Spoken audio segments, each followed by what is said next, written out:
Hello survivors and welcome to another Walking Dead Road to Survival video, and in this video we're going to be taking a first look at Gold Mythic Winter Harrison, who is going to be an advanced token wheel character coming to RTS. Visually, I think we've had at least one Harrison in the past. I'm pretty sure he had a rocket launcher too. I think it was back in the 6-star era. Was he a leader? Someone would probably be able to remind me here. But I think this rocket launcher looks a bit more imposing, let's say, as he's going to be blasting off the rockets. He's got the bag of rockets on his back as well. Very much in his winter gear. You know, kind of like camo, I guess, in the snow. Maybe stands out a little bit holding the rocket, but yeah, looks pretty cool. On the left-hand side, you can see he's in very much in precise mode. He's aiming down sight with that rocket, and I think there's like an overturned car in the background. It kind of looks interesting. Maybe you can see a character in the bottom right-hand corner, just kind of faded out. Maybe that's a character that's involved in the Winter Kingdom. I have got absolutely no idea, but that's kind of interesting. If we look at the stats at level 1,440, limit break 3, he has got a whopping 36,809 attack, 18,404 defense, and 21,472 HP. He is, of course, going to be a tough character holding that rocket launcher, as all the previous rocket launcher holding characters have been. He's considered a damage roll character. He's going to be a gold mythic, of course, and because he's going to be part of the Winter Kingdom, he's going to be part of the Winter Kingdom. No surprise there on his allegiance. Going to be joining Madison and Benjamin in that group. Now, first up, we'll look at his adrenaline rush, and it is called Explosive Ambush. It's a 66 AP cost rush. This character gets 50% attack for each fighter on the enemy team with a debilitating status effect for the rest of combat. Attack a line of enemies for 400% damage each. 3 random enemies get dazed for 1 turn. So obviously 3 parts to this, and quite importantly, the buff on the attack comes in before he does damage. So if there are 5 enemies alive and they all have debilitating status effects, this would be a 250% attack boost for Harrison for the rest of combat, which is obviously pretty crazy. Then that 400% damage hit comes in to a line of enemies. Because it's an attack, it can potentially crit, it can use weapon effects, so on and so forth. And then the daze comes in at the end, which could potentially be the remaining 3 enemies if there are a total of 5 enemies alive. We're going to test it out. We're going to try and see it in its full glory, you know, with the full amount of attack that you can get, and see if the 3 remaining characters are the one that get dazed. So as you can see, I've started the fight, and I have stunned the entire team. I do have Carl and Diamond, so they can do that. And I'm going to attack the top line. And because we have got 5 characters with debilitating status effects on them, I should get a 250% attack boost here. We'll just do it slowly, but you should see the 250% come in first, which I don't think we actually saw. Let's see. But it is there. You can see for the rest of combat, he has 250% attack. And you can see the entire team got dazed for 1 turn. Now, if they didn't have stun, obviously, they can't do their signature moves right now anyway. But if they were, like, impaired, or they had, like, I don't know, confused, but then they had focus, so they could still do attacks, they wouldn't be able to use their signature moves in this case. So it's the remaining characters that are going to be alive that are going to get the daze. Now, if we look at the upgrades on this Adrenaline Rush, you can see at grade 2 it gets an upgrade where this character gets 25% attack for each fighter on the enemy team with a debilitating status effect for the rest of combat. So initially it isn't going to have that buff, but that's only grade 2, so you only need 1 copy. At grade 4, it's going to get an upgrade where 3 random enemies get dazed for 1 turn, but it's not so random if you do take out those first 2. It's going to be the 3 remaining characters if there are 5 initially alive. Then at limit break 1, it's going to be 100% damage, so it's going to go from 300% damage each to the line to 400% damage each to the line. Don't forget, the attack buff comes in before this, off the debilitating status effects and how much that adds up to. So this obviously multiplies with that. So that 400% can go up to like huge amounts of percentage damage after that. And then at limit break 3, it comes in another 25% attack for each fighter on the enemy team with a debilitating status effect, making it 50% total for each one. They hit a grand total of 250% potential buff for the rest of combat. Like you saw in that last clip, he had 250% attack. It comes in before the hits as well, so the hits are kind of like nuclear with that bazooka, kind of interesting. And then there are obviously other things that happen as well based on his passives and so on and so forth, but we'll look at those in a minute. But you kind of see what happens. Lots of damage when they're taken down. They're staying down just based on his specialist skill as well. So yeah, all in all, a really nice rush here. I obviously like this a lot. Very controlled rush as well, because it's a line of enemies. You're never going to attack someone by accident, like you might attack someone by accident in some people's signature moves or rushes. This guy, you're never going to attack someone you don't want to attack. It's either going to be the central character by themselves, or the bottom line, or the top line. You're never going to just randomly hit someone by accident, and that is obviously great news. Especially considering how much damage he does do, how problematic it could be if there was like payback or something like that in that line. Now next up, we'll go on to the signature move, and it is called Frozen Barrage. It is an initial cooldown of turn 1. Cooldown of 2 turns, number of uses unlimited. Attack a line of enemies for 300% damage. If the primary target has a debilitating status effect, attack the line an additional time. So it would normally do 300% to a line, but if there's a debilitating status effect, it will be 300%, and it will go back to the initial target again at 300%. So potentially, you know, up to 600% damage to a line of enemies effectively. But these individual attacks can crit. They can use the weapon effects that he's got on him as well. So yeah, potential huge amounts of damage that is going to come out here. Okay, so we're going to do another attack, and we're going to control Nor up the top here. We did control 2 characters. We controlled Nor and Maggie. Now the way it works is it's the character that you select when you do the signature move, not the character in the line. So for instance, if I selected Alice, even though he's going to attack someone with a debilitating status effect afterwards, it will not take into account that the attack is going to land on someone with a debilitating status effect, and it won't do the separate like extra attacks. The initial target has to have a debilitating status effect. Now, this works quite a lot like Agent 46, and when I tested Agent 46 a couple of times, I realized that he could potentially take down 4 people on the first turn, because after initially attacking the first 2, if he took them down with 1 shot each, he just randomly went on to other enemies. So we'll see if that happens here, and it looks like it will. So 1's going to get taken out straight away, then it'll go back to the first, and then the extra attack will just go on to a random other enemy. There's the potential that you could one-shot 4 characters in the first turn. Now, that's not likely to happen, but when you use his signature move the second time, because of that 250% attack boost, that team's in a lot of trouble. Now, looking at the upgrades on this signature move, you can see at grade 3, it gets 100% damage boost. So initially it goes from 200% up to 300% damage. At grade 5, it gets -1 to starting cooldown. So it goes from a turn 2 down to a turn 1 starting cooldown. And at limit break 2, it gets an upgrade where if the primary target has a debilitating status effect, attack the line an additional time. And that basically makes it go from 300% plus 300% to 300% plus 300% plus 300% plus 300%. And you can see the potential that it also has seemingly, where if you take down a character with one of those 2 initial hits, those extra attacks don't go to waste and they will just go randomly onto another person. You can maybe see that as a negative in certain scenarios based on, you know, the characters that it could randomly go onto. It's not so controlled as, let's say, the Adrenaline Rush. But the potential for this signature move is extremely high, and you can take out teams extremely quickly because of it. So like I said, it's quite a lot like Agent 46. I think his one is very nice too, and these are going to be working very nice. They could potentially even work in the same team, where you just obliterate a team very quickly because of it. You obviously need some camouflage somewhere, just because there's almost definitely going to be a Vengeance character on those teams, but there is going to be something else in Winter Harrison's kit to help with that sort of problem. For some characters in the teams that he's going to be in. But there are a lot of other characters out there now with camo in their kits. You know, for instance, the recent Dale does have turn 1 camouflage for all teammates except Dale himself. Now, before we move on to the passives, we are going to be doing a giveaway because we have got another advanced token wheel character. We're going to be doing some more advanced token giveaways.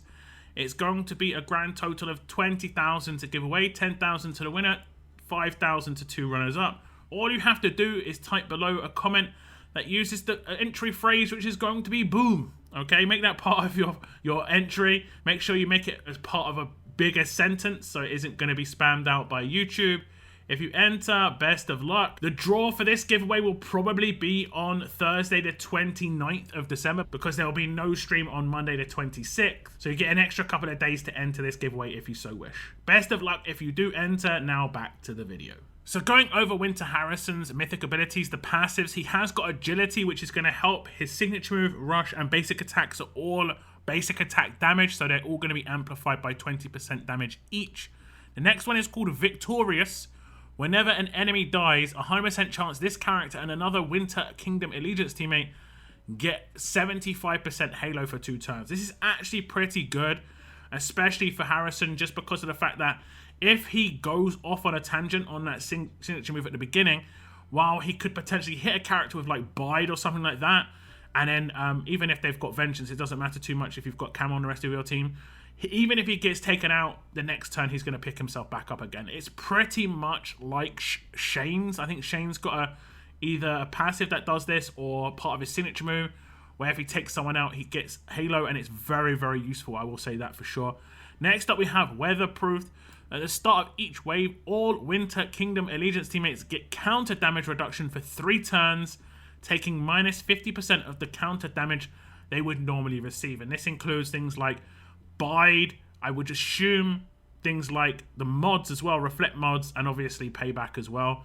And obviously Vengeance, combining both of them. So there's going to be 50% damage reduction there. Now, obviously, it could still be very high damage. Bonus HP is going to help. But if someone's going to take 50,000 damage previously, now they'll take 25,000. And with lots of bonus HP, it's, you know, that's a bit more easier to survive.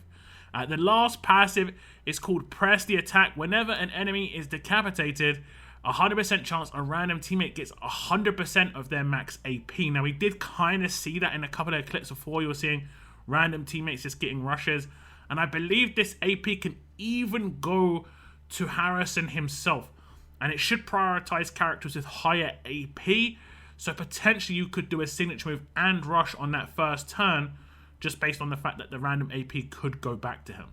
Okay, so what we're going to do is we're going to attack again, and this time I'm not going to do it against debilitating status effect characters. I'm just going to do it against the bottom line, and it looks like I'm going to take out Dr. Stevens.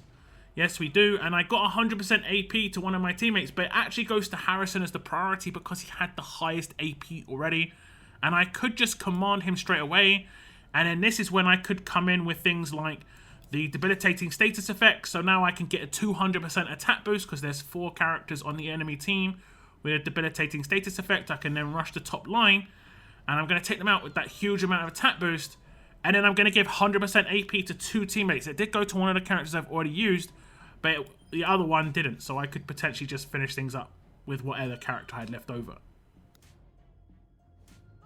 So it looks like some very speedy potential on Harrison himself, just because he will always prioritize himself initially with that AP, and then obviously you can command him to rush or natural turn 2 rush if it's up to you, basically. And you can see at grade 1, he gets the first half of Victorious here on the upgrades, where he's got a 50% chance to get 75% Halo for him and a teammate when an enemy dies. He doesn't have to actually get that takedown himself. It can be basically anyone on the team who does that, kind of like Mike. And then at grade 2, he gets the first half of Agility, where it increases the attack damage of his signature move, his rush, and his basic attacks. At grade 3, he gets the second half of Victorious, making it a 100% chance that this character and another teammate get 75% Halo for 2 turns whenever an enemy is taken down.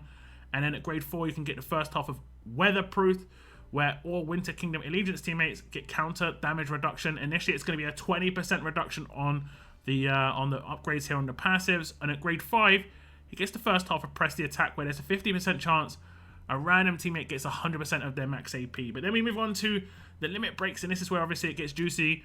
We get the second half of Agility 2, which will stack with the first half, making a 20% boost on that rush, signature move, and basic attacks. And then at limit break 2, he gets the second half of Weatherproof, where it makes it a 50% reduction to any reflect damage for him and any other Winter Kingdom characters. And then lastly, at LB3, Press the Attack 2. It'll be a 100% chance a random teammate gets 100% of their max AP whenever an enemy is decapped. It doesn't actually say from Harrison's hands either. So if you did have another character that had decap in their kit, or you had Crosshairs in the team, that's obviously going to count too. So for instance, you could team this guy up with either Raven or Agent 46, who both have decap potential, and that's going to add to it as well. So these passives are obviously very powerful for Harrison. The AP boost as well. As much as he is a damage dealer, he is going to be helping his teammates getting those rushes off nice and quick. You could potentially have like a support character with early AP games, so that once he takes out enemies, the support character will come in and just do a lot of quick control for whoever was remaining. It could be some really easy, nice combos here. There's obviously going to be some problems with full team potential exhaust, so you've got to be very careful of that, But we have got Dale, who does cleanse exhaust, so you might want to use him in combination with some of these AP gain characters recently. Obviously, that's up to you and how you want to build your teams, and obviously based on future character releases. But I think all of these passives are going to be very useful for Harrison, so very well worth upgrading. Now we'll just touch on his specialist skill, but I think a lot of people are kind of used to this one. It's decap. When this character lands a killing blow on a target, that target cannot be revived, and that means he has to get the final hit. He's going to be doing immense damage with that signature move if they have got a debilitating status effect on that initial target. And he's going to be doing nuts damage on that rush if there are debilitating status effects on the enemy team. Potentially up to 250% extra damage based on the fact that he can get that buff. And that will last for the rest of combat too. So it should speed up the end of the fight, no doubt. So very powerful in terms of how much damage output he's going to have. And then when he takes down a character, it's going to have the decap. And then the decap will proc one of his passives, which is the AP gain for teammates, which should speed things up even further because then, obviously there's going to be other rushes happening quicker. So very nice little mini triangle of synergy within Harrison's kit here. And the last thing to look at, of course, is going to be Winter Harrison's attached weapon. And it's going to be Winter Harrison's Savage RPG. It has got a 45% attack boost initially, a huge bonus to AP when attacking, improved double attack and crit up. When attacking, a 60% chance to make a second attack with 175% attack and get 40 crit for 2 turns.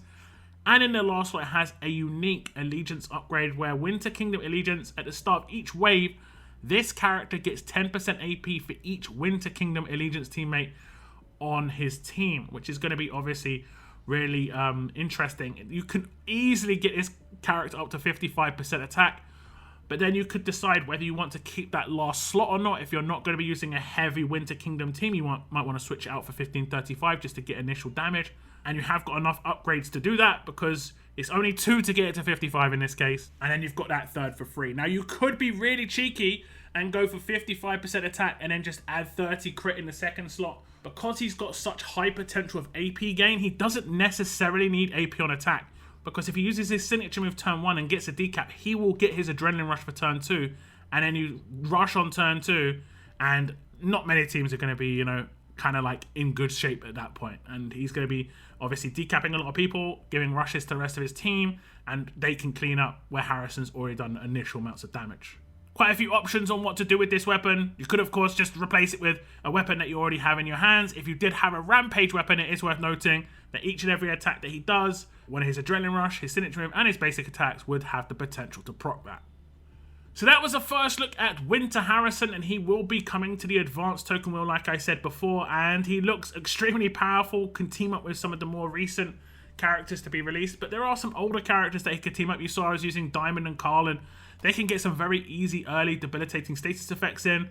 So the easy synergy there with Harrison here. And Harrison is like a one-man show as well. He can take down entire teams by himself, I feel.